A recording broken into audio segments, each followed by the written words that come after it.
Layer skin hair and laser clinic లో latest టెక్నాలజీతో laser hair removal, anti ageing and hair fall issues కి advance treatments అన్ని ఇక cost గురించి వరి అవ్వాల్సిన అవసరం లేకుండా అందిస్తున్నారు. ఇంకా మీ కాన్ఫిడెన్స్ ని తిరిగి తెచ్చుకోండి. Get your free consultation now.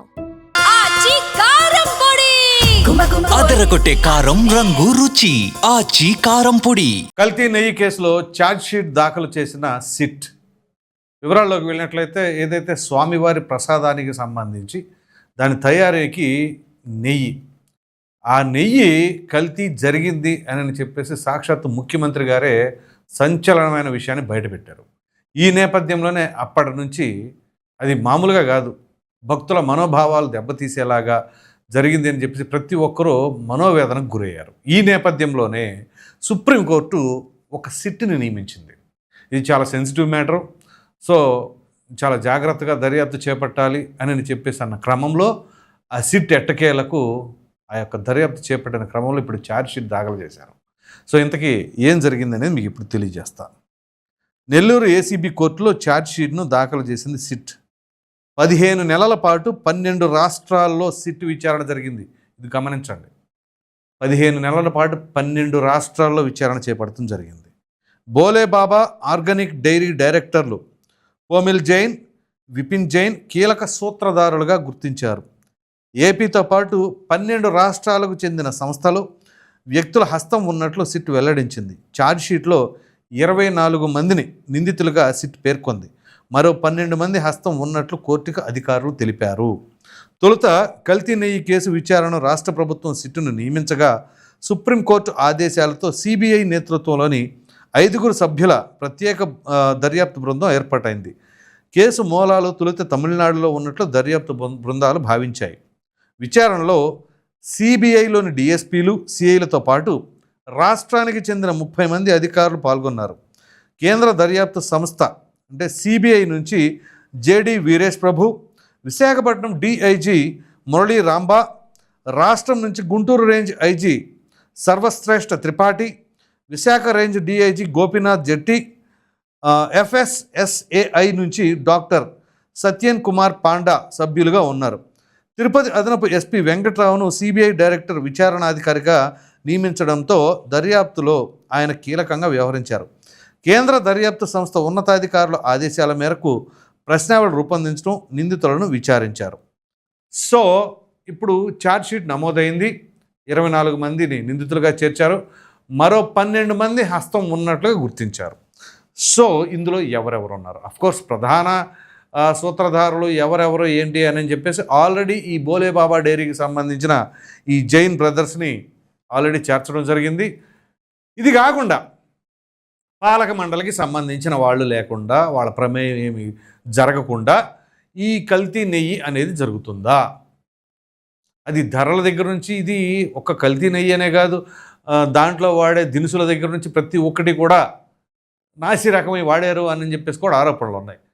So ప్రధానంగా అసలు అది నెయ్యే కాదు, కల్తీ నెయ్యి సంగతి తర్వాత, అసలు నెయ్యే కాదు, రసాయన పదార్థం నెయ్యిలాగా ఉండేలాగా తయారు చేయటం అంటే చూడండి, రసాయనాలతో నెయ్యిలాగా ఏంటి పూసలుగా ఉండాలంటే ఒక క్వాలిటీ, అబ్బా నెయ్యి ఇంకొక రకంగా ఉండాలంటే ఇంకొక క్వాలిటీ, ఇలా రసాయనాలతో తయారు చేశారంటే వీళ్ళు నిజంగా సైంటిస్టుల కంటే గొప్పోళ్ళే.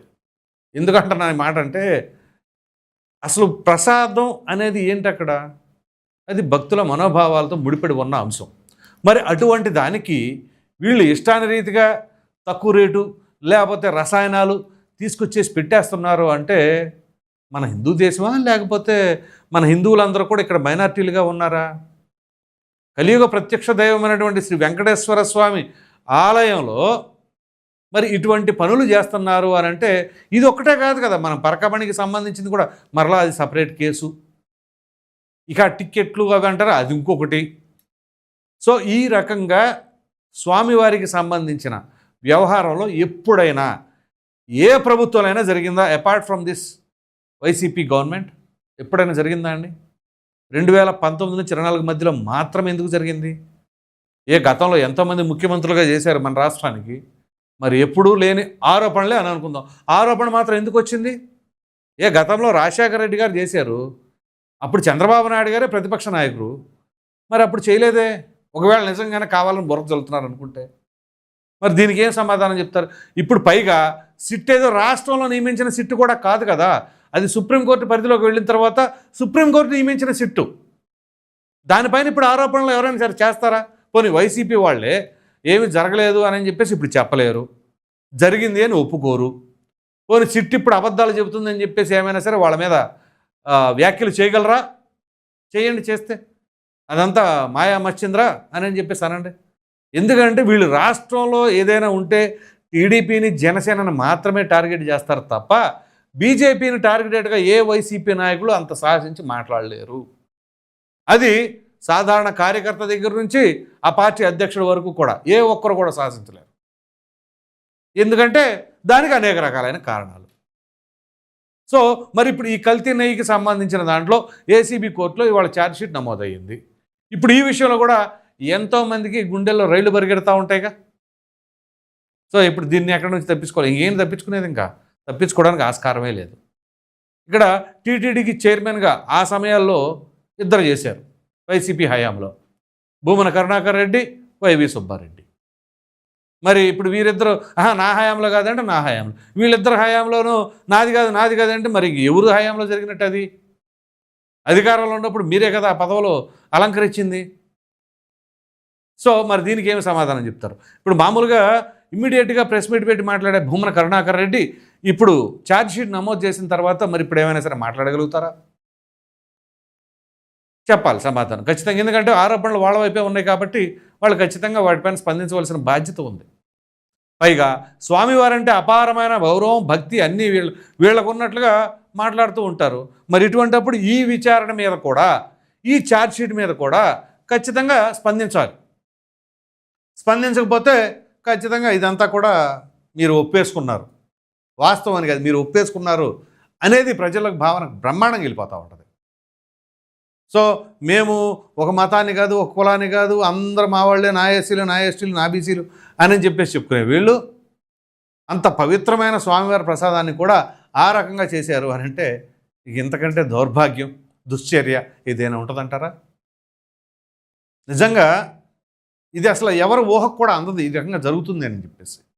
సో ఎక్కడెక్కడ ఏమి లూప్ హోల్స్ అని మనం సంపాదించుకోవడానికి అనే ధోరణిలోనే ఆలోచించారు అనే దానికి ప్రతీకగానే ఈ యొక్క ఘటనలన్నీ కూడా చూపిస్తూ ఉన్నాయి. సో ఏ రకంగా చూసినా కానీ ఇక్కడ అపవిత్రత అనేది చోటు చేసుకున్నది అనేది వాస్తవం. ఎందుకంటే సాధారణ భక్తులు కూడా ఇదేంటి ప్రసాదం అంతకుముందు ఈ రకంగా ఉండేది కాదే, ఆ ఫ్లేవర్లో డిఫరెన్సు, ఆ అడోర్లో డిఫరెన్సు, ఆ క్వాలిటీ, ఆ తర్వాత నిల్వ ఉండటం కూడా ఎలా పడితే అలాగ అసలు చెప్పడానికి కూడా చాలా బాధాకరంగా ఉంది ఆ రకంగా చేశారు అని అంటే. సో దీనికి సమ్ ఎక్స్వైజీ, నేను ఫలానా వ్యక్తి అని చెప్పట్లేదు, కానీ ఇక్కడ వీళ్ళు ఆ సిట్ రిపోర్ట్ కనుక బయటికి రివీల్ అయితే ఛార్జ్షీటు అప్పుడు తెలుస్తుంది ఆ పేర్లు ఎవరెవరు ఉన్నాయి ఏంటి అని చెప్పేసి. సో ఇలా ఏ రకంగా చూసినా ఏ ఒక్క దాంట్లో కన ఇది మిస్టర్ పర్ఫెక్ట్ లాగా చేశారు వీళ్ళు అధికారంలో ఉండగా అనడానికి ఒకటి చూపించండి, ఫలానా దాంట్లో అవకతవకలు లేవని చెప్పేసి. సరే అవకతవకలు ఉండటం సర్వసహజమే, ఏది మామూలుగా ఇసుక అంటారా, మద్యం అంటారా, ఇట్లాంటివన్నీ కూడా రెగ్యులర్గా జరిగే యాక్టివిటీస్ అనుకుందాం. స్వామివారి ప్రసాదానికి సంబంధించిన దాంట్లో కూడా ఈ రకంగా జరుగుతుందని అసలు ఎవరి ఊహకన్నా కలుగుతుందా ఆలోచన? కానీ జరిగింది. అన్ని మతస్థులను కూడా అక్కడ ఎంటర్టైన్ చేశారు. సో ఇంతకంటే అపవిత్రంగా చేయడానికి ఇంకేం దొరకలేదేమో బహుశా. సరైన వేదికగా స్వామివారి ఇలవేల్పైనటువంటి తిరుపతిని ఎంచుకున్నారు వీళ్ళు. సో ఈ రకంగా చేస్తే ఇప్పుడు ఓ విధంగా చెప్పాలి అంటే ఆ ఎమోషన్ అంతా కూడా పబ్లిక్లో ఏ రకంగా ఉండిపోయిందంటే ఆ తర్వాత నిజంగా మరలా ఇప్పుడు భక్తులు వెళ్ళిన తర్వాత ఆ తీర్థ ప్రసాదాలు స్వీకరించిన తర్వాత ఆ డిఫరెన్స్ ఈజీగా చెప్తున్నారు.